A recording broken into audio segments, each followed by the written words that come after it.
agora vamos conversar com o nosso primeiro convidado de hoje. Atenção, pessoal da área de odontologia, fiquem ligados, amigos e familiares, profissionais da área, assistentes também.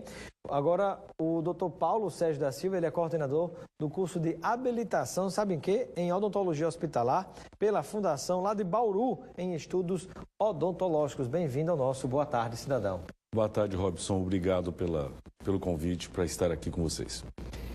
Vamos falar sobre a odontologia no âmbito hospitalar, né? O que é que nós temos de informação a respeito? Eu me recordo que há um tempinho atrás existia uma polêmica sobre o que é que o cirurgião odontológico, se assim podemos chamar, poderia e não poderia fazer, que chocaria, de certo modo, com aquilo que seria a atuação dos profissionais da área médica. Então, hoje, de acordo com as novas definições, qual é o quadro legal nessa questão? Robson, a parte legal, né, de acordo com o ato médico, existem dois profissionais que podem diagnosticar e tomar condutas, o médico e o cirurgião dentista. Quando se fala na área odontológica e para a odontologia hospitalar, o foco é o suporte às necessidades bucais dos pacientes durante o período de internação, quando ele está hospitalizado. Isso seja nas enfermarias, no pronto-socorro e inclusive na unidade de terapia intensiva. Muito bem. E aí eu gostaria de saber quais são os tipos de procedimento que o cirurgião que atua nessa área da odontologia pode fazer no âmbito hospitalar, inclusive, não só o que se faz nas clínicas. O grande foco é a redução de infecções. As infecções num paciente hospitalizado, em que a imunidade já está baixa, faz com que esse quadro bucal possa se tornar um problema sistêmico. Essa infecção pode se disseminar pelo corpo. Então, a principal ação é a prevenção e remoção de infecções. A outra abordagem é o diagnóstico de doenças bucais relacionadas às doenças sistêmicas ou aos medicamentos que usa.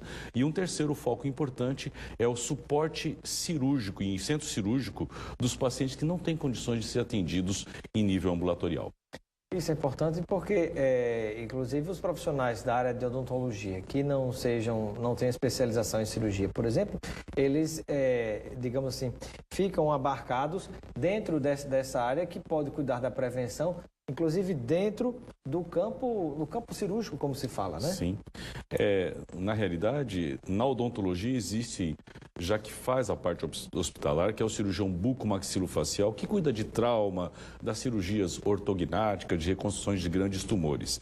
A área de odontologia hospitalar inclui pequenas cirurgias orais, mas outros cuidados que são realmente as infecções. E essa é uma grande diferença e às vezes é difícil entender essa diferença até para a população odontológica, né? Então imagina para os que não são dentistas. E pela falta de higiene bucal correta, por exemplo, sobretudo de pessoas que estão enfermas, que vão precisar de algum tipo de cirurgia, que tipo de infecção pode acontecer, ou que tipo de problema pode acontecer com essas pessoas se não tiverem esse cuidado? Se pensar somente na cirurgia, seja no estômago, no pé, qualquer outra coisa, e esqueça da boca, que teoricamente seria algo simples, né?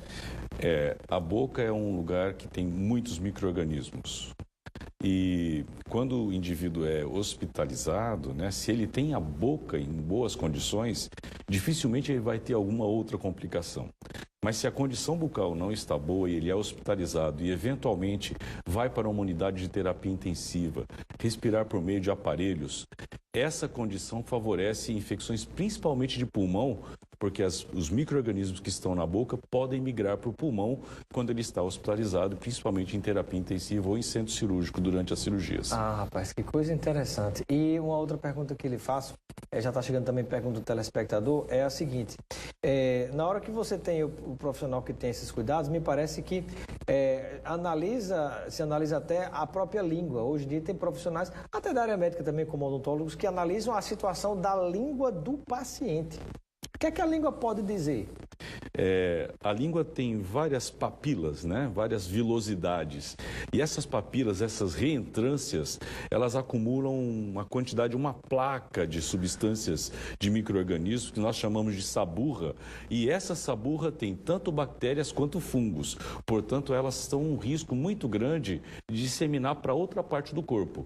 Ou para o pulmão, ou para o estômago, ou até mesmo por algum trauma, algum sangramento bucal, se disseminar na circulação sanguínea. Pergunta do José da Cidade Alta.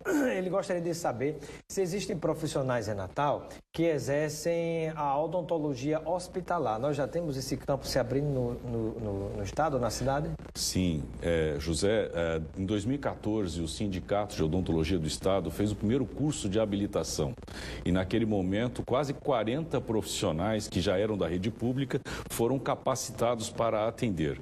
Então hoje na rede pública tem pelo menos 7 hospitais do estado que tem a presença do cirurgião dentista que faça a odontologia hospitalar. A carência ainda é na saúde suplementar. Nos hospitais privados isso ainda não existe.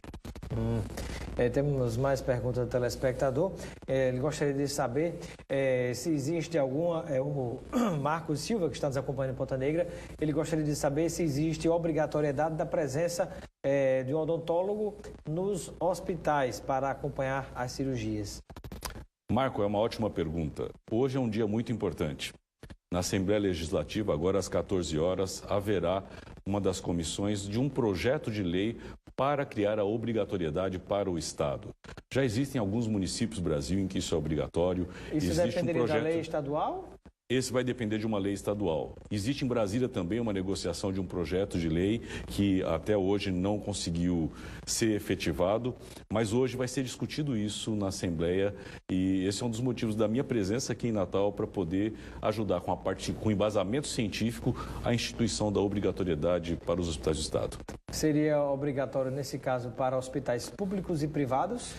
Inicialmente, sempre a obrigatoriedade é para hospitais públicos, e a sequência isso atinge a saúde suplementar. A ideia é de que os dentistas que sejam capacitados, que tenham essa habilitação em odontologia hospitalar, possam então exercer a atuação nos hospitais. Iniciando no público, na sequência a saúde privada também entra. Será natural. Será natural. Muito bem, eu quero agradecer a participação do Dr. Paulo Sérgio da Silva no nosso Boa Tarde Cidadão. Seja sempre bem-vindo e receba o kit de produtos Lucena para você aproveitar com seus amigos e familiares. Você é de qual estado? São de Bauru, Paulo. São Paulo, né? Bauru, São Paulo. Leva para lá, sem dúvida vai fazer maior sucesso. A turma que é turista gosta bastante desses produtos. Muito obrigado pela oportunidade, muito obrigado pelo presente, Robson.